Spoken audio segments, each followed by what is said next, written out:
25শে December ঘুরতে গিয়ে যে গাড়ি খারাপ হয়ে যাবে ভাবতে পারিনি। হাই এভরিওয়ান, গুড মর্নিং, সুপ্রভাত সবাইকে। আমরা এখানে 3 ব্যাগ খাবার নিয়ে কোথায় যাচ্ছি জানতে হলে কিন্তু ভিডিওটা শেষ অবধি দেখতে হবে। আমি এখানে চটপট রেডি হয়ে গেছিলাম। গুড মর্নিং অ্যান্ড সুপ্রভাত সবাইকে, মেরি ক্রিসমাস।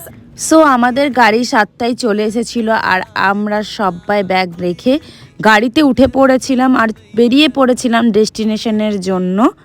আজ প্রায় 5 বছর পর ফ্যামিলি মিলে কোথাও ঘুরতে যাচ্ছি। এক জায়গায় গাড়ি দাঁড়িয়েছিল কারণ আমার একটু শরীর খারাপ লাগছিল। আর পাশের জঙ্গল থেকে কিভাবে বাঁদরগুলো ছুটে ছুটে দেখো রোডের মধ্যে এসে পড়েছিল। গাড়ি হঠাৎ করে আওয়াজ করতে শুরু করে, তারপর দেখি গাড়িতে কি একটা খারাপ হয়ে গেছিলো। প্রায় 30 মিনিটসের অ্যাবাভ গাড়ি দাঁড়িয়েছিল। বাড়ি থেকে আনা খাবারগুলোই খেয়ে নিয়েছিলাম ব্রেকফাস্টের জন্য, তারপর চা খেলাম। পর আমরা কি করলাম দেখতে হলে সাবস্ক্রাইব